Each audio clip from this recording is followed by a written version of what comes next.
Tuhan sudah timpakan dalam sepanjang kehidupan kami sepanjang minggu ini. Kini Tuhan kami berada di rumah-Mu untuk kami memuji-muji nama-Mu, untuk kami memuliakan nama-Mu. Kami layak memuliakan nama-Mu Tuhan, oleh karena Engkau telah memberkati kami, Engkau telah menyertai kami sepanjang kehidupan kami ini. Selayaknya kami hanya satu hari ini Tuhan, kami berada di sini untuk menguduskan hari yang Engkau tentukan bagi kami, untuk menguduskannya bagi-Mu ya Tuhan. Ampuni akan segala kelemahan-kelemahan kami Tuhan. Layakkan kami saat ini Tuhan untuk menerima berkat yang luar biasa daripada-Mu Tuhan. Terlebih Tuhan, di dalam kami mendengarkan firman-Mu, urapi hamba-Mu yang akan menyampaikan kebenaran firman-Mu ini. Biarlah firman yang disampaikan ini sungguh berasal daripada-Mu ya Tuhan, dan dapat memberkati kami, membaharui hidup kami. Kami semakin hari semakin melekat kepada-Mu ya Tuhan. Jangan Engkau membiarkan ada oknum-oknum yang mengintimidasi kami di dalam mendengarkan firman. Saat ini Tuhan, kami mau sepakat, kami ingin mengusirnya ya Tuhan di dalam nama Yesus. Biarlah kami konsentrasi pada hari ini, pada saat ini, di dalam mendengarkan kebenaran firman. Berkati urapi hamba-Mu yang akan menyampaikan. Berkati kami semua sidang jemaat yang ada pada saat ini Tuhan. Kami berdoa juga untuk saudara-saudari kami Tuhan, yang pada saat ini tidak ada bersama kami di dalam ruangan ini untuk memuji memuliakan nama-Mu Tuhan. Kami tidak tahu apa halangan mereka, mungkin karena dalam keadaan sakit, mungkin karena dalam halangan-halangan yang lain Tuhan. Engkau Tuhan yang maha tahu, Engkau yang maha melihat segala sesuatu yang ada Tuhan, termasuk anak-anak-Mu saat ini di tempatnya masing-masing. Engkau pilih hati mereka semua satu persatu. Engkau berkati mereka, Engkau sadarkan mereka bahwa kami patut untuk menguruskan hari Tuhan. Terima kasih Tuhan, terima kasih untuk kami yang ada pada saat ini. Berkati kami semua. Kami siap untuk menerima kebenaran firman Tuhan. Hanya dalam nama Tuhan Yesus. Haleluya. Amin. Waktu dan tempat pada saudara hambanya.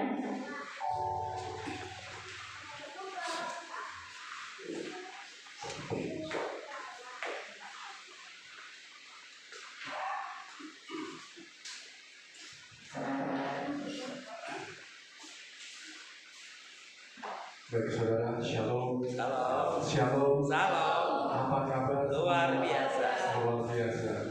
Bapak Ibu saudara semua, rasanya kalau melihat perjalanan Bapak Ibu saudara semuanya yang dari jauh-jauh, kalau memuji Tuhan sebentar banyak kurang. Banyak iman kalau kita tambah ya, gitu ya. Tapi memuji Tuhan supaya kita mendapatkan yang luar biasa. Tetapi walaupun sedikit atau banyak bukan itu ukuran yang penting, kita sungguh-sungguh mencari Tuhan. Ya.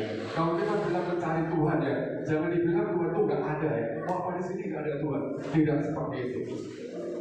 Maksudnya mencari Tuhan itu mengutamakan Tuhan itu ya, mengutamakan Tuhan. Mencari Tuhan bukan Tuhan nggak ada, bukan di rumah nggak ada Tuhan, bukan di tempat pekerjaan nggak ada Tuhan. Tidak seperti itu.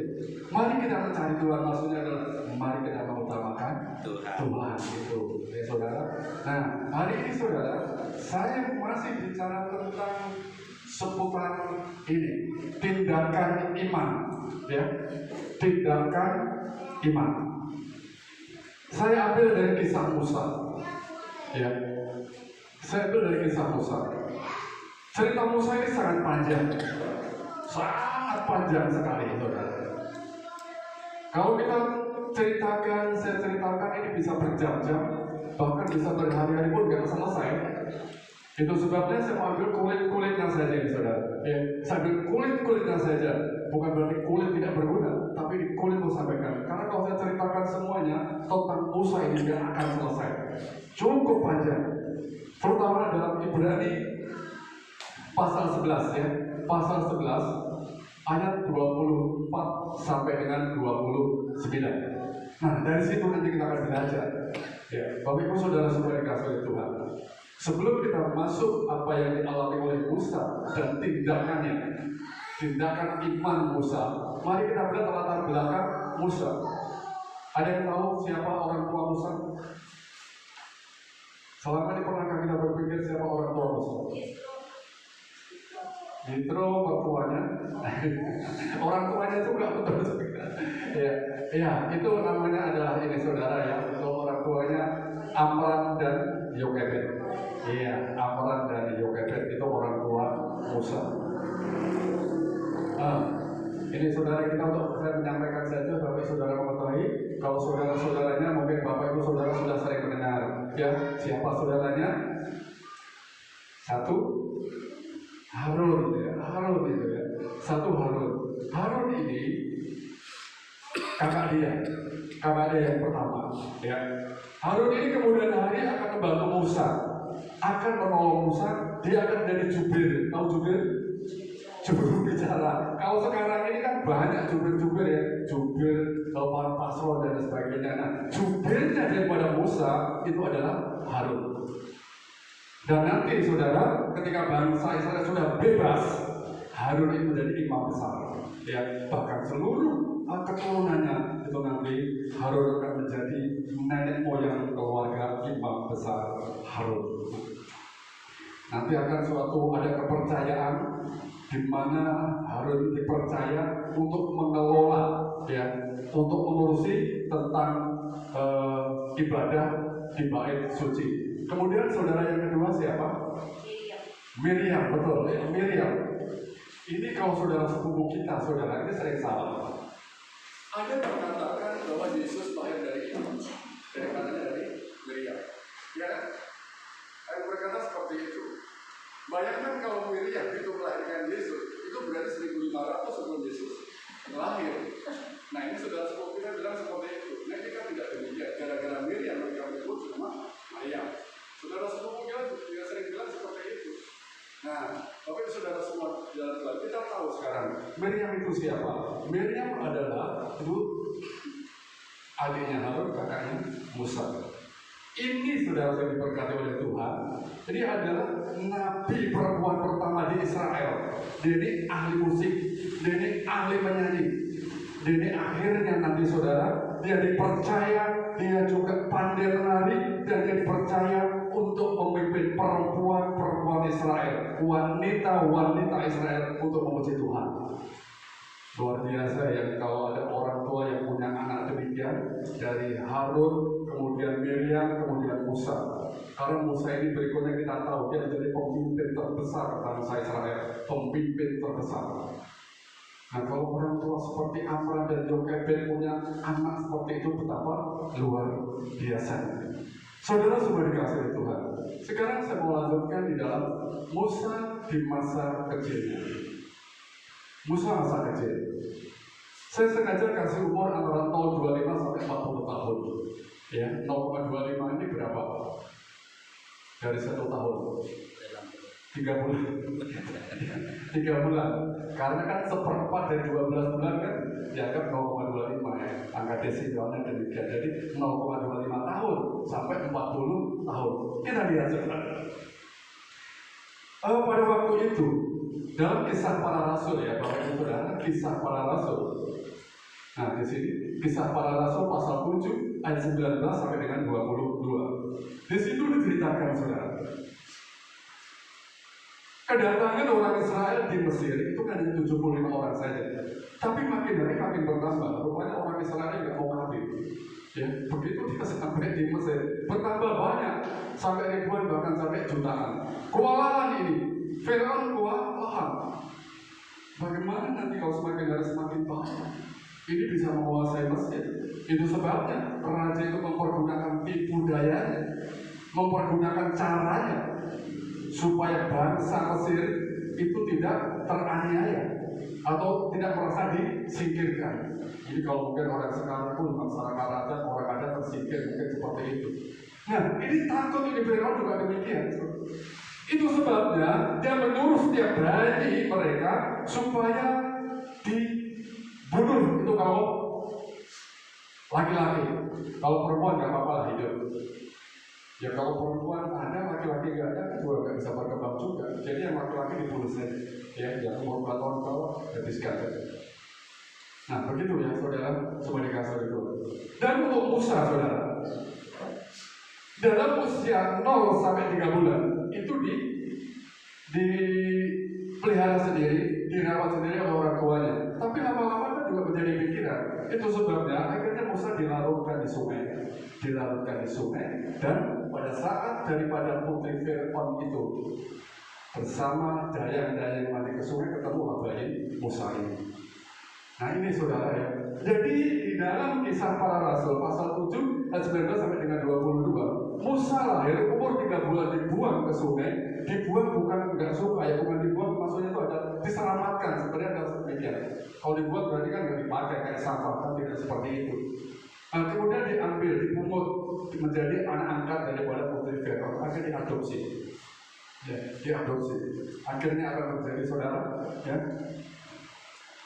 Nah, Musa dididik di dalam hikmat dan budaya Mesir. Karena dia berada di Mesir, di dalam adopsi daripada putri Firaun, dia berada di dalam yaitu lingkungan istana, dia juga dididik, juga dituntun, juga diajar oleh budaya Mesir, oleh hikmat Mesir. Kita tahu sendiri saudara, hikmat Mesir itu seperti apa, budaya Mesir itu seperti apa. Nah, di dalam ayat 22, Musa dididik dalam segala hikmat orang Mesir, dan dia berkuasa dalam perkataan dan perbuatan selama di Mesir. Musa dididik dalam hikmat orang Mesir. Bapak Ibu saudara semua dalam Tuhan. Tetapi meskipun demikian saudara, Musa tidak terpengaruh sama sekali. Dia tetap teguh. Bahkan di dalam ayat 23 dikatakan begini. Meskipun Musa dididik dalam segala hikmat orang Mesir, tapi ia tetap berkuasa dalam perkataan perbuatannya. Tetapi pada umur 40 tahun, ya tadi ya, saya katakan kalau saya kembali ke sini, umur berapa tadi? 40 tahun. Dan ketika umur 40 tahun itu sebabnya saya tulis di situ antara umur 3 bulan sampai 40 tahun, ya. Sampai 40 tahun, saudara semua dalam Tuhan, timbullah keinginan dalam hatinya untuk mengunjungi saudara-saudaranya. Saudaranya yang ada di Mesir. Pada waktu Musa ditemukan oleh putri daripada Firaun, dia berkata, ini pasti bayi orang Ibrani, ini paling banyak orang Israel. Artinya di dalam Mesir itu banyak orang Ibrani, banyak orang Israel. Ya. Nah itu sebabnya ketika ini Musa sudah berumur 40 tahun, timbullah keinginan dalam hatinya untuk mengunjungi saudara-saudaranya. Loh, aku ini kan punya saudara, aku ini punya teman, di mana juga sama-sama Ibrani. Mereka berasal dari asal yang sama, dari keturunan yang sama. Ingat ini Musa seperti itu. Meskipun Musa dididik dalam hikmat orang Mesir, dalam ilmu dan budaya orang Mesir, saudara, tetapi jati dirinya sebagai orang Ibrani tidak hilang. Identitas dia sebagai darah Ibrani, darah Israel nggak hilang, nggak terpengaruh sama sekali. Ini Bapak Ibu Saudara semua bisa baca dalam kitab Para Rasul ayat 7, 22 sampai dengan 23 sampai dengan 28. Kemudian Ibrani pasal 11 ayat 24 sampai 26. Saudara semua dalam Tuhan. Biasanya kalau orang sudah bergelimang dengan kekayaan, dia lupa dia dengan Tuhan. Tetapi Musa enggak. Sebenarnya dia kurang apa hidup di dalam istana ini? Enggak kurang tahu apapun kan? Dia berkelebihan. Apapun yang diingat kecukupan saja. Tetapi dia ingat saudaranya, aku ini punya saudara. Apalagi dia melihat itu saudara-saudari bermuda dianiaya karena mereka memang mau dihabiskan oleh Firaun. Nah, kalau sekarang orang mengatakan ada genosida di sana, ya, ada genosida Israel pada waktu itu. Tetapi Bapak Ibu bagi saudara semuanya. Nanti kita akan tahu kisah berikutnya seperti apa. Di dalam Ibrani pasal 11 ayat 24 sampai dengan 26. Karena iman maka Musa setelah dewasa menolak disebut anak putri Firaun. Tidak, saya tidak anaknya putri Firaun, saya tidak apa itu putri Firaun bukan orang tua saya. Saudara saudara Tuhan, perlu saudara ketahui bahwa pada waktu Musa ditemukan oleh putri Firaun, itu kan mencari orang untuk mengasuhnya. Dia perlu orang yang menyusui. Karena selama dibuang, ya saya kembali sedikit, selama dibuang di sungai, itu kakaknya yang namanya Miriam itu mengikuti perjalanan daripada Musa di sungai ini. Dia ikuti terus. Siapa tahu siapa yang nanti akan diambil oleh siapa. Makanya ketika Musa diambil oleh putri Firaun, cepat-cepat Miriam datang kepada putri Firaun dan dia menawarkan seorang pengasuh. Dan siapa yang mengasuhnya? Ibunya sendiri. Ibunya sendiri, Yokebed sendiri. Ini luar biasa, ya, begitu luar biasa. Ini tuan putri, ini ada pengasuh. Itu putri Firaun tidak tahu kalau yang menyusu itu sebenarnya adalah Yokebed atau daripada orang tua Musa sendiri. Wah, begitu hebatnya Tuhan punya rencana, kan begitu. Ya. Nah, saudara di dalam Tuhan. Ayat 25, Yakobus Ibrani 11 ayat 25. Karena ia lebih suka menderita sengsara dengan umat Allah. Perhatikan, Musa lebih senang menderita sengsara dengan umat Allah. Siapa umat Allah? Orang Ibrani sendiri, orang Israel sendiri. Dia lebih senang bersama dengan saudaranya, meskipun hidupnya adalah menderita. Ya, Bapak Ibu saudara semua dikasih oleh Tuhan. Dia lebih memilih itu daripada menikmati kesenangan dari dosa hanya sementara saja. Demikian. Ayat 26. Ia menganggap penghinaan karena Kristus sebagai kekayaan. Nah, ini pikiran apa? Dihina karena Kristus yang dijanjikan itu, tapi merupakan sebuah kekayaan. Ini tidak apa-apa yang kekayaan. Dan kekayaan ini jauh lebih hebat, jauh lebih besar dibandingkan semua harta Mesir. Itu pandangannya daripada Musa. Itu sebabnya kekayaan, keistimewaan, fasilitas yang ada di istana ditinggalkan semuanya. Karena apa? Dia hanya pandang Tuhan. Dia hanya pandang janji Tuhan. Diarahkan saja. Ada upah ini, ada upah. Nah, dia melihat di sana, Tuhan. Ya. Saudara, kecenderungan alami manusia, ya, alami manusia itu apa? Menginginkan hidup dalam kemewahan. Siapa yang tidak suka hidup mewah? Siapa yang tidak suka hidup senang? Hidup penuh fasilitas, segala sesuatu ada. Orang pasti ke sana. Bahkan kalau sudah menikmati, jangan sampai itu habis, jangan sampai itu hilang, jangan sampai itu nanti kalau tidak cukup lagi. Orang cenderung itu sudah alami. Gak ada orang yang ingin hidup susah. Gak ada orang yang tidak ingin hidup berkekurangan. Itu sudah alami. Tetapi Musa tidak. Bukannya Musa tidak suka dengan kemewahan, bukannya Musa tidak suka dengan kecukupan, bukannya Musa tidak senang dengan keistimewaan Mesir, tidak. Tetapi dia lebih senang bersama umat Allah, orang-orang Ibrani, meskipun itu menderita. Seperti kita, saudara. Kita lebih senang kita berada di rumah Tuhan. Kita berada di tempat ini. Kita lebih senang. Perjalanan bukan hal yang mudah. Apalagi sekarang jalan rusak. Ya, jalan hancur itu kan hal yang mudah. Tetapi saudara-saudara Tuhan, Musa abaikan segala kemewahan, abaikan segala hal dunia seperti ini. Musa merasa bahwa jauh lebih berharga untuk mendapatkan penghinaan demi yang dijanjikan. Siapa itu? Raja penyelamat itu. Itu diutamakan di dalam kehidupannya daripada segala harta, seluruh kekayaan negeri Mesir pun diberikan dia tidak akan pernah mau. Saudara semuanya dikasihi oleh Tuhan. Orang saudara seperti Musa, ini potensi untuk mendapatkan kemewahan kan sangat terbuka. Dia juga boleh dianggap sebagai pangeran di situ. Dia juga bisa dianggap sebagai putra mahkota di situ. Tetapi dia tidak mau. Dia tidak mau. Dia mengorbankan kenyamanannya. Dia mengorbankan kekayaan yang seharusnya bisa dia miliki demi bangsanya, demi dia bisa berkumpul dengan saudara-saudaranya. Nah ini saudara, ini kayaknya kalau Musa berpikir ini seperti pemazmur ya. Pemazmur berkata pada Mazmur 84 ayat 11, lebih baik satu hari di pelataranmu daripada 1000 hari di tempat lain. Nah ini kayaknya cara pandang si Musa sama dengan pemazmur ini. Iya kan saudara? Bapak saudara semua Tuhan, inilah cara pandang Musa terhadap kemewahan, terhadap Tuhan. Iman membuat manusia memandang kekekalan. Artinya begini saudara, Musa mengutamakan persekutuan dengan saudara-saudaranya. Musa mengutamakan ibadah bersama saudara-saudaranya. Musa mengutamakan Allah.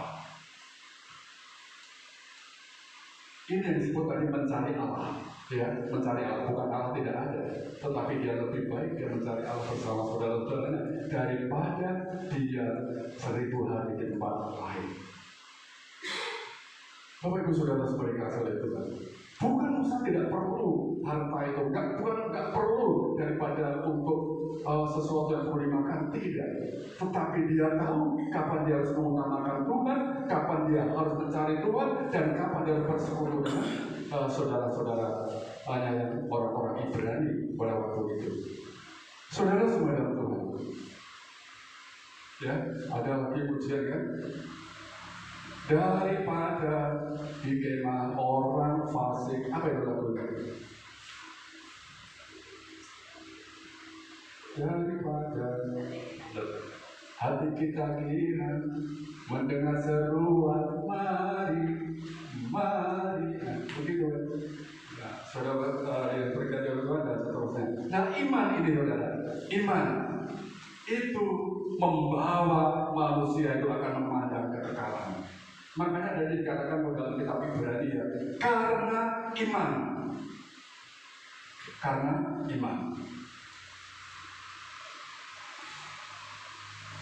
Karena iman aku tinggalkan kekayaan, karena iman aku tinggalkan fasilitas, karena iman aku tinggalkan segala kesibukan saya. Karena iman. Jangan karena dipaksa, walaupun itu saudaramu, walaupun orang tuamu, kamu harus beribadah. Jangan, tapi lakukan karena iman. Betul? Lakukan semuanya karena iman. Ya. Aku datang di sini karena iman. Saudara semua dalam Tuhan, lingkungan kita ini, daerah terang ini kan jauh ibadah, jauh Pak Catur dari Kalang, juga perjalanan yang mudah. Ya, dari mana ada Pak Ali, kemudian ada teman-teman dia dari B2. Saudara semua dalam Tuhan. Dan puji Tuhan kalau di gereja kita bisa bersekutu. Ini kita lakukan semuanya karena iman. Kalau tidak karena iman, tidak akan bisa kita mengatakan di tempat ini. Hari ini saudara, ada peresmian satu gereja lagi di gereja B2. Ya, ada peresmian di gereja B2 hari ini. Nanti jam 3 itu diresmikan. Puji Tuhan saudara, ada gereja lagi. Ya, puji Tuhan. Biar semakin banyak anak-anak Tuhan dipakai di mana mereka berada. Bapak Ibu Saudara semua dalam Tuhan, semua saudara karena iman. Musa mengutamakan bersekutu dengan saudara-saudaranya daripada dia bergelimang dengan harta kekayaan. Tidak, karena itu hanya kesenangan sementara saja. Ya, saudara semua dalam Tuhan. Ini yang dialami oleh Musa. Banyak orang meninggalkan Tuhan karena hal dunia, betul ya? Banyak orang meninggalkan hal dunia karena banyak orang meninggalkan Tuhan karena hal dunia, tetapi hanya sedikit saja mereka meninggalkan hal dunia karena Tuhan. Banyak orang meninggalkan Tuhan karena hal-hal dunia, tetapi hanya sedikit saja orang yang meninggalkan hal-hal dunia datang kepada Tuhan. Saudara semua dalam Tuhan, perhatikan saudara. Bagaimana perhatian daripada Musa? Musa meninggalkan Mesir. Ya. Musa meninggalkan Mesir. Ya, ini bisa cukup panjang, ini bisa cukup panjang. Tapi mudah-mudahan saja di dalam urapan Tuhan kita bisa terima. Amin. Tuhan supaya pesan dapat kita terima. Ya. Ibrani pasal 11 ayat 27. Ya, Ibrani pasal 11 ayat 27. Demikian firman Tuhan. Karena iman maka ia telah meninggalkan Mesir. Nah, karena iman Musa meninggalkan Mesir.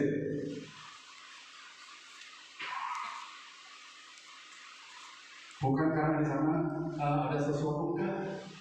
Dia lakukan, dia tinggalkan Mesir itu karena iman. Dengan tidak takut akan murka raja.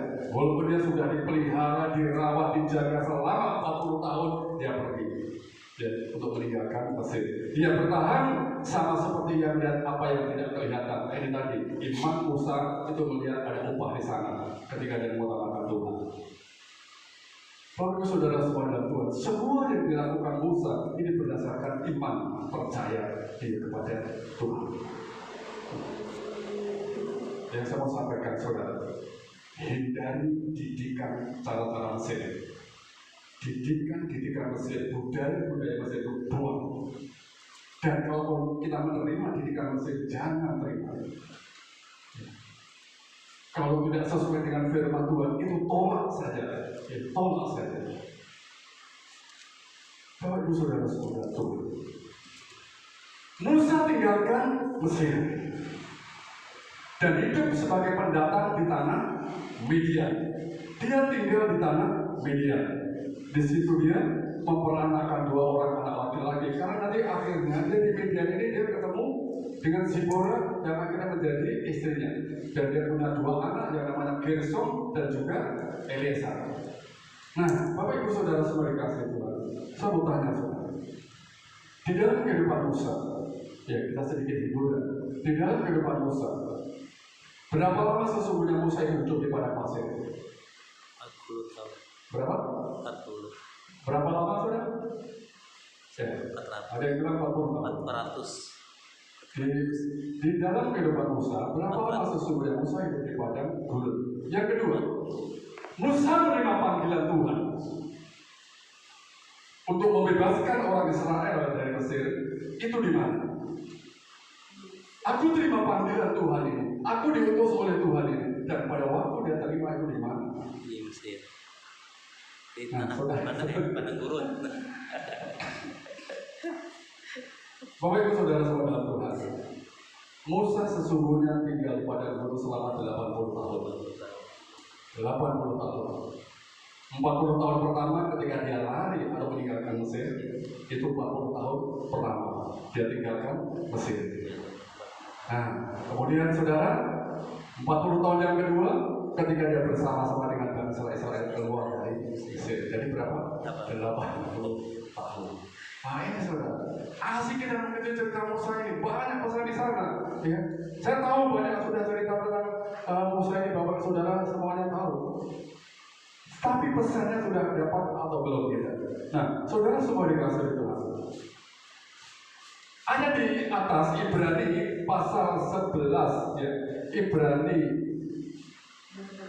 tadi ya, Ibrani pasal 11 ayat 27 itu adalah berbicara mengenai kepergian Musa yang pertama. Ya, kepergian Musa yang pertama dari Mesir setelah ia membunuh orang Mesir. Berani juga ya. Jadi kepergian dia ini sendirian dia pergi. Seperti itu ya. Di dalam Keluaran pasal 2 ayat 15b. Keluaran pasal 2 ayat 15b. Tetapi Musa melarikan diri dari hadapan Firaun dan tiba di tanah Midian, lalu duduk di tepi sebuah sumur. Nah, jadi di tanah Midian inilah dia tinggal 40 tahun. Apa yang dicari Musa? Sudah enak-enak di istana, sudah enak-enak hidup dalam kemewahan, dia malah hidup di padang gurun. Bapak Ibu Saudara semua dalam Tuhan, kalau kita berpikir bahwa saudara semuanya apa yang dicari Tuhan, kita pun juga tidak tahu. Kita tahu kan sama membaca Alkitab. Saya mau tanya Bapak Ibu Saudara semuanya, Jangan orang tua yang menjawab, karena orang tua yang menjawab nanti kadang-kadang gimana ya, tahu atau pengen dia tahu. Mohon maaf, saya mau tanya kepada anak kecil saja. Saya dengan anak kecil saja. Kalau saya tanya kepada Silo, saya tanya kepada Silo, ya, untuk apa dia dilahirkan? Orang tua nggak usah jawab, tahu nggak? Kalau orang tua menjawab, dia alasannya nanti Alkitab banget ini, karena barangkali kalau kembali ke Alkitab. Tapi begitu anak kecil, tanya saya kepada Gracia, dia tahu nggak Gracia itu? Untuk apa dia dilahirkan di dunia ini? Tahu nggak saudara? Dia nggak tahu. Yang tahu siapa?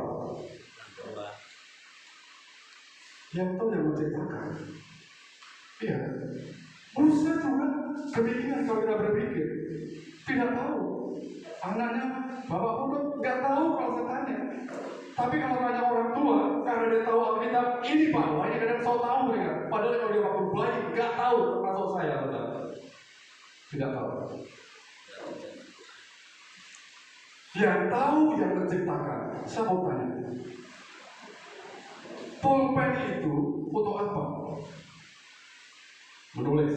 Yang tahu dipakai untuk menulis siapa? Pabrik yang menciptakan dan membuat.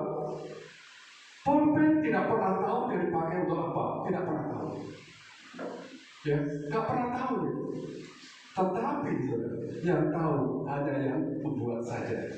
Demikian juga dengan Musa. Dia tahu. Ya, Tuhan tahu untuk apa nanti di Musa. Kita menjadi tahu setelah kita dewasa. Ya, kita menjadi mengerti kenapa saya ada di dunia ini. Ini nanti kaitannya dengan penebusan, saudara. Kaitannya dengan penebusan. Kembali kepada kisah pulpen lagi ya, saya sedikit melencong sedikit karena sudah terlanjur saya singgung. Kalau pulpen ini jatuh ke lumpur, pulpen ini dia tidak bisa keluar lagi dari lumpur. Tetapi begitu dia menciptakan tahu, dia akan ambil ini. Betul kan? Dia ambil kalau pulpen ini dibersihkan. Nah, Tuhan datang seperti itu. Ini sudah jatuh dalam lumpur ini. Dia ambil, dia bersihkan. Pulpen yang kotor dia bersihkan, dia pakai nulis lagi. Kalau nggak dibersihkan, dia dipakai lagi. Orang percaya kalau hidupnya nggak bersih, dia nggak akan datang pada Tuhan. Nggak akan bisa dipakai oleh Tuhan. Musa sudah enak-enak di Mesir. Dia harus ke gurun. Ngapain? Coba ngapain? Hanya Tuhan yang tahu. Hanya Tuhan yang tahu. Saya berada di tempat ini. Bapak Ibu Saudara bertemu dengan saya. Hanya Tuhan yang tahu. Kita hanya bisa berserah kepada Tuhan. Ketika kita kotor, Tuhan yang bersihkan kita. Karena kalau kita nggak bersih, kita nggak bisa dipakai. Itu saja. Musa selama 40 tahun, Bapak Ibu Saudara, di dalam di padang gurun ini. Dia sampai di padang gurun karena iman. Ya. Dia hidup di tanah Media, di gurun selama 40 tahun sebagai gembala juga dia. Ya, tukang membalakan, ya, tukang membalakan. 40 tahun. Ya, 40 tahun. Bapak Ibu Saudara sebagai kasih itu. Apa yang diinginkan sebenarnya? Kisah Para Rasul pasal 7 ayat 30 sampai dengan ayat 38. Sesudah 40 tahun tampaklah kepadanya seorang malaikat di padang gurun. Sesudah 40 tahun. Artinya setelah 40 tahun di padang gurun, ya, di padang gurun, tampaklah malaikat Tuhan kepada dia. Musa heran tentang penglihatan itu. Selanjutnya Tuhan katakan, tanggallah kasutmu dan kakimu, sebab tempat di mana kamu berdiri adalah tanah yang kudus. Nah, saudara berkati oleh Tuhan. Artinya Musa itu 40 tahun. Kalau begitu, Musa terima panggilan pengutusan ini umur berapa?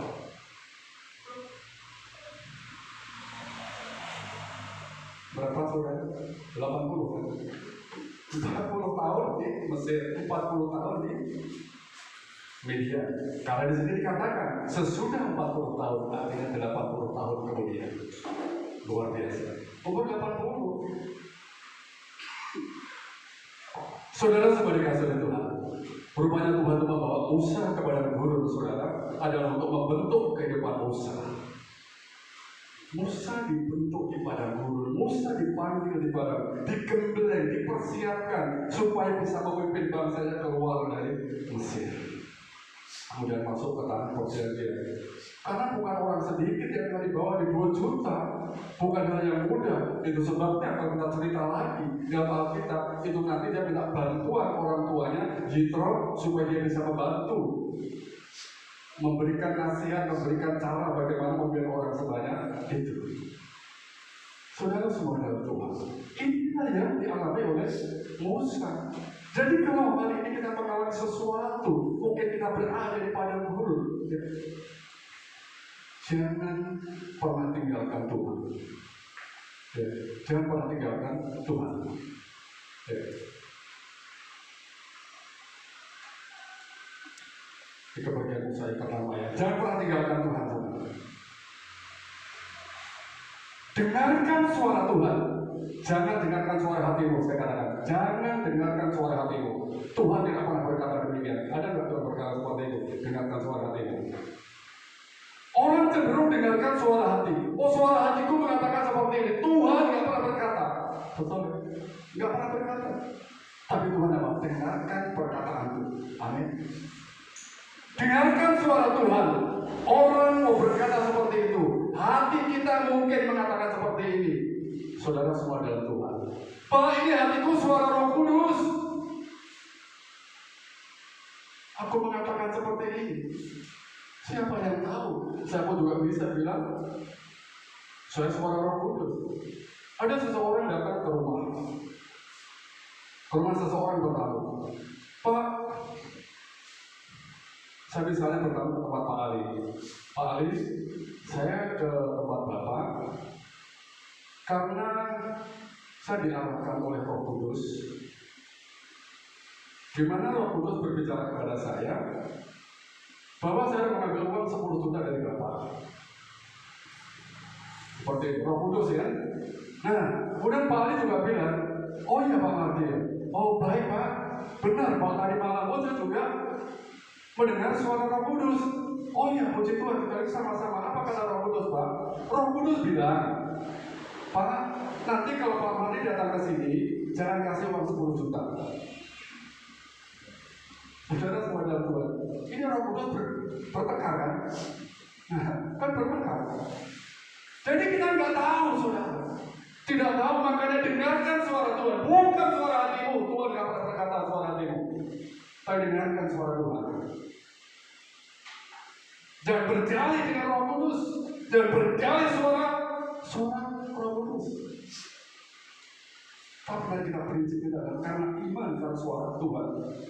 Musa mendengarkan suara Tuhan, ya, mendengarkan suara Tuhan. Panggilan, temukan itu, ya, temukan semuanya itu, semuanya itu di dalam hidup kita. Terus berpegang pada janji Tuhan, berdoa dan bertindak sesuai dengan cara Tuhan. Nah, ini. Mungkin Bapak Ibu merasa selalu ada masalah, selalu ada persoalan. Saya tanya, siapa tidak ada masalah? Jadi kalau kita mengeluhkan masalah, yang salah itu masalah itu sama saudara yang salah mengeluh. Ya, kan begitu. Ya. Nggak ada orang yang tidak ada masalah, yang tidak ada masalah tidak ada. Yang perlu kita pegang, yang perlu kita pahami adalah walaupun di dalam masalah, walaupun berada di padang gurun, temukan panggilan Tuhan. Temukan panggilan Bapak Ibu Saudara semua. Saya berada di tempat ini, saya menjadi mengalami masalah, saya berada di persoalan ini. Sebenarnya itu ada panggilan apa dalam diri saya? Bertanya saya seperti itu. Bapak Ibu Saudara semua dalam Tuhan. Ini cara pandang. Bukan kita aku ada masalah, aku ada persoalan. Saya pun sebagai hamba Tuhan, saudara, bukan tidak ada masalah, bukan tidak ada persoalan. Yang kedua, berpegang teguh kepada iman. Jangan pernah tinggalkan iman dan janji Tuhan. Dan bertindaklah menurut cara atau perspektif Tuhan. Kemarin ya, minggu kemarin saya sampaikan. Bertindak menurut perspektif Tuhan. Satu hari itu sama 1000 tahun di hadapan Tuhan. 1000 tahun sama dengan satu hari. Itu perspektif Tuhan. Jangan bilang lama, jangan bilang itu cepat. Itulah perspektif Tuhan. Kita tidak tahu karena semua di dalam kendali Tuhan. Nah, saudara semua dikasih oleh Tuhan. Ini ketika kita berada di padang gurun, umur 80 tahun, Musa menerima panggilan. Selama 40 tahun dia berada di gurun digembleng oleh Tuhan yang luar biasa. Saudara semua dalam Tuhan, melihat hal itu akan terjadi saudara. Musa kembali ke Mesir. Nah ini kan, ini baru cerita yang sebenarnya. Musa kembali ke Mesir. Dia tinggalkan Mesir, kemudian dia kembali ke Mesir. Bapak Ibu, apa dikatakan dalam Keluaran pasal 7? Nah ini pada usia 80 tahun ya. Pada usia 80 tahun Musa ini kembali ke Mesir. Nah, apa yang dikatakan di dalam Keluaran pasal 7 ayat 34? Aku telah memperhatikan dengan sungguh kesengsaraan umatku di tanah Mesir. Dan aku telah mendengar keluh kesah mereka, dan aku telah turun untuk melepaskan mereka. Karena itu marilah, engkau akan kuutus ke tanah Mesir. Dia kembali lagi ke tanah Mesir.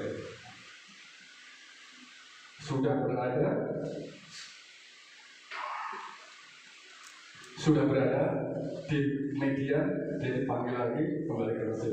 Kenapa sih Tuhan repot-repot? Kenapa enggak dulu waktu masih berada di Mesir Tuhan langsung kasih tugas saja? Ini sudah tua, sudah 80 tahun kok Tuhan panggil saya untuk kembali ke Mesir. Bapak Ibu Saudara, Tuhan itu pasti punya rencana ya, punya cara yang indah untuk mempersiapkan diri kita. Ya. Mungkin kita memang mengalami padang gurun, gak apa-apa, kita terima, kita gak usah mengeluh. Ya itu pasti terjadi, tinggal kita menyikapi saja dengan yang benar, dengan cara yang benar. Makanya kesabaran kemarin bilang apa? Kesabaran bukan kemampuan untuk menanti, tapi kesabaran tentang sikap yang benar di dalam kita menanti. Seperti itu. Nah, bagi saudara semua dikasih oleh Tuhan. Keluaran pasal 3 ayat 10. Jadi sekarang pergilah, kata Tuhan. Aku mengutus engkau kepada Firaun membawa umatku orang Israel keluar dari Mesir. Musa diutus kembali ke Mesir. Mungkin kita mau, kenapa gak dari dulu sih? Kenapa gak dari dulu? Tuhan dia bola balik segala macam dan sebagainya. Saudara semua Tuhan.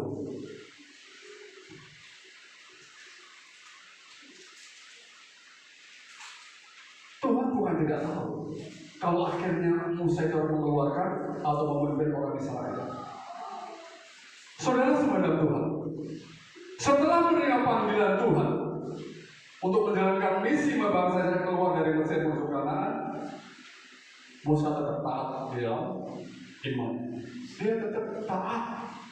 Karena ketaatan Musa ini, ya, Tuhan membuat banyak mujizat, membuat banyak tanda-tanda, membuat banyak hal-hal yang mengherankan di tanah Mesir, sehingga bangsa bisa keluar. Ini pendapatan Tuhan. Ini saya kali sampaikan saudara, ini hanya kulit-kulitnya saja. Kalau saya sampaikan semuanya nggak akan cukup, bisa berjam-jam, bisa 1-2 hari, bisa nggak selesai. Jadi saya mau ambil sebagian saja. Nah, ketaatan Musa. Keluaran pasal 17 ayat 1 sampai dengan 51 itu cukup panjang kan? Kalau saya baca semuanya kan nggak selesai. Pasal 1 dengan ayat 51.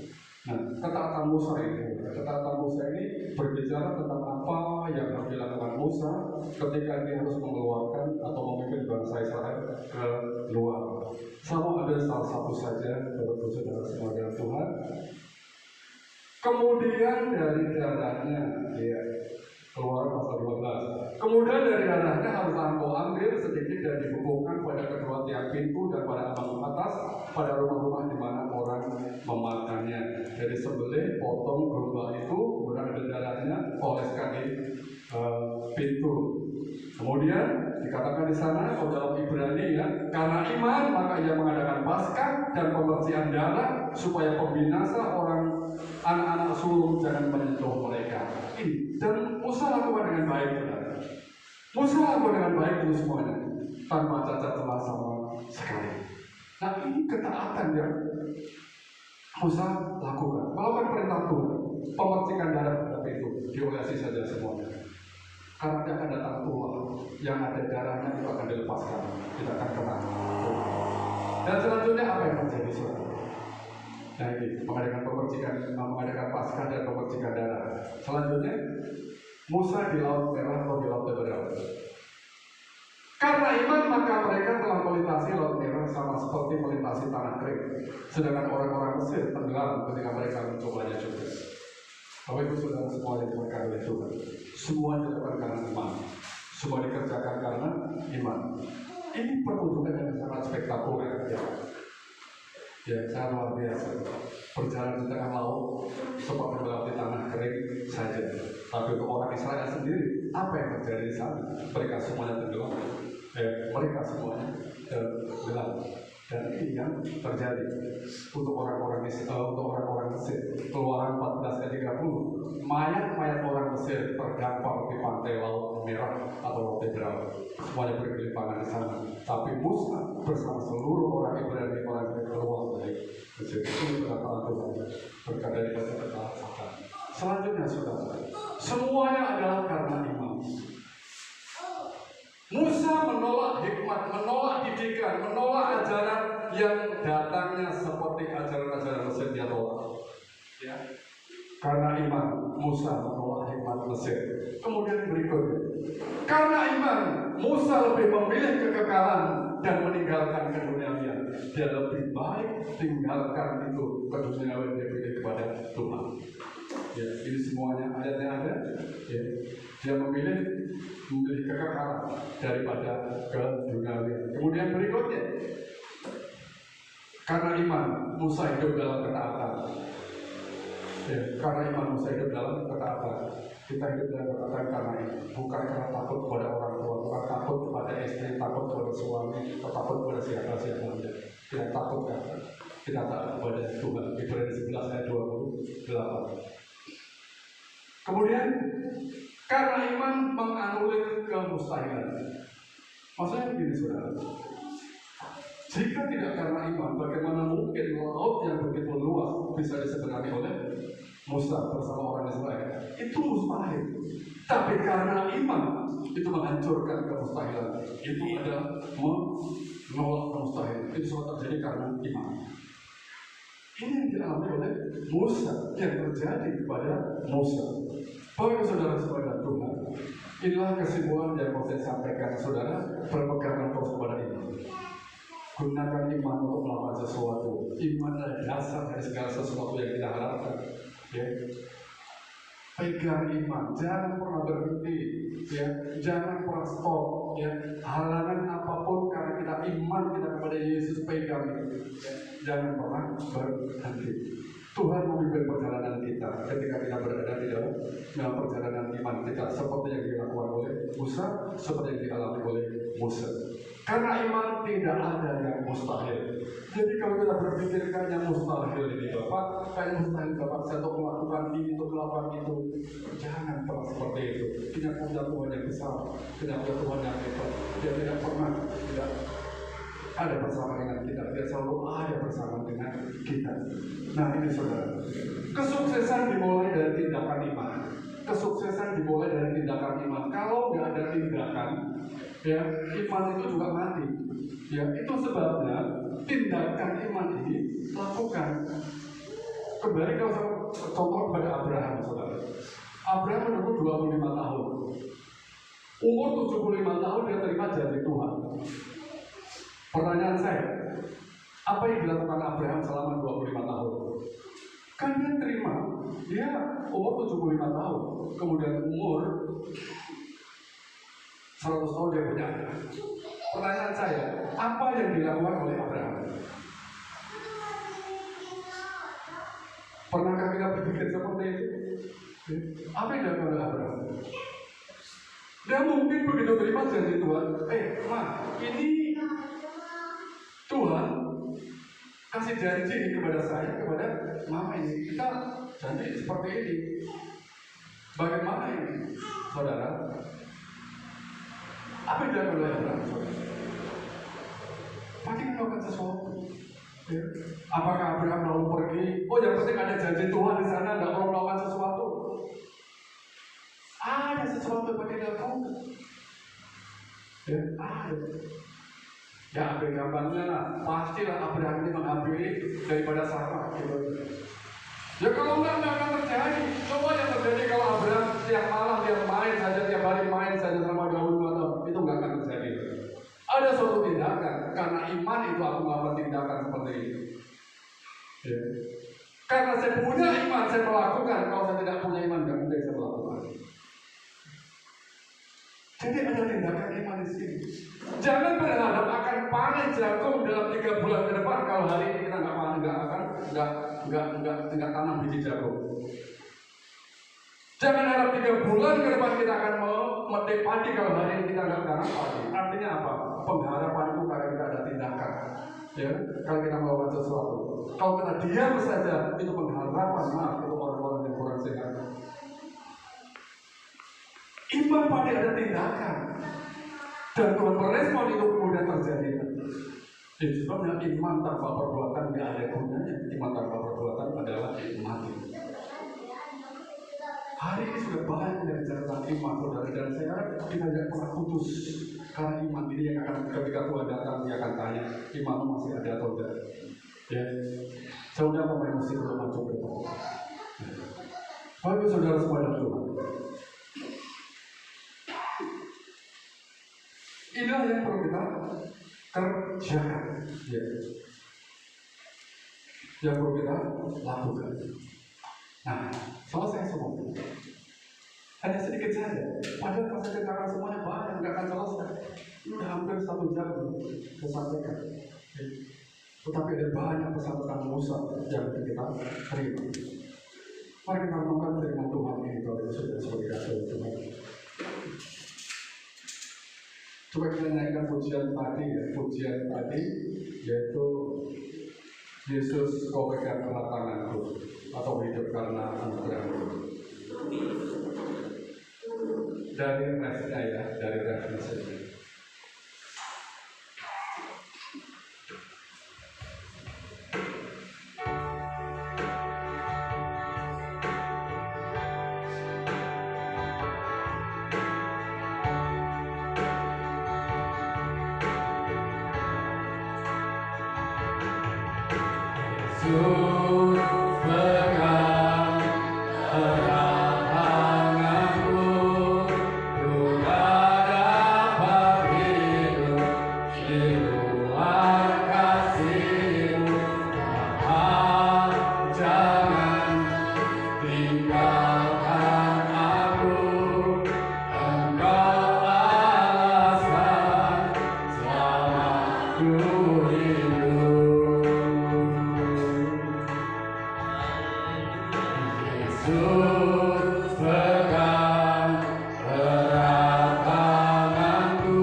Ada sebuah pertanyaan. Mengapa kita menyebut Allah itu Bapa? Mengapa kita orang percaya menyebut itu Bapa? Karena dia tidak ingin kita seperti orang asing di hadapan dia. Ya. Dia ingin kita itu erat dengan dia. Kalau dia mengatakan kita anaknya karena dia tidak ingin menganggap kita ini orang asing, itu sebabnya ketika kita berdoa, kita bicara dengan dia, kita seperti bicara dengan Bapa jasmani kita sendiri. Oleh sebab itu saudara semua dalam Tuhan, panggil dia Bapa. Karena kita bukan orang asing, kita adalah anak, ada sebuah hubungan kedekatan. Ini yang disebut Bapa itu. Dia ketika memegang kita, dia tidak akan pernah dilepaskan. Ya, tapi kalau kita memegang dia, kadang-kadang ada banyak kita lepaskan Tuhan. Tapi ketika Tuhan memegang erat tangan kita, dia tidak akan pernah lepaskan. Lihat Musa. Harus saja di Mesir dia sudah dipakai dengan dasar dari umur 0 sampai dengan 40 tahun. Tapi Tuhan pegang dia, biar dia sampai di media dulu, baru dia kembali ke Mesir dulu. Karena apa? Dia Tuhan punya rencana. Dia pegang ini dengan kuat. Tapi kalau Musa yang pegang tangan Tuhan, itu bisa lepas. Kita panggil dia Bapa, karena dia itu dekat dengan kita. Mari kita bersyukur kepada Tuhan. Bapa yang baik, kami bersyukur kepada Tuhan. Hari ini kami boleh belajar tentang kehidupan Musa. Banyak hal yang kami lihat, banyak hal yang kami dapat dari kehidupan Musa. Semua yang dilakukan Musa karena iman. Semua yang dikerjakan Musa dilakukan atas dasar iman. Dia bersekutu bersama saudara-saudaranya. Dia mencari Allah, dia mengutamakan Allah, dia memprioritaskan Allah. Itu semuanya karena iman. Karena dia iman, dia hidup dalam ketaatan, dan karena iman dia meninggalkan Mesir, dan karena iman dia kembali ke Mesir. Semua yang dilakukan adalah untuk memenuhi daripada panggilan. Bapak Ibu Saudara sebagai kasih oleh Tuhan, temukan panggilan saudara semuanya ketika berada di gurun. Ketika mengalami pada gurun, temukan panggilan itu. Ada panggilan Tuhan di sana. Ingat, Tuhan ketika sudah memakai kita, dia tidak akan pernah melepaskan kita. Dia akan terus ada bersama dengan kita. Bahkan mujizat-mujizat, keajaiban-keajaiban terjadi dalam kehidupan kita. Oleh sebab itu, percaya saja, ya, percaya saja bahwa Tuhan yang besar itu, ketika dia punya rencana terjadi dalam hidup kita, dia selalu menyertai kita. Bapa yang baik, kami ucap syukur atas firman-Mu, menerangkan firman-Mu di dalam pikiran hati kami, dan membuat kami untuk melakukan. Di dalam nama Yesus kita berdoa. Haleluya. Amin. Baik saudara, kita akan langsung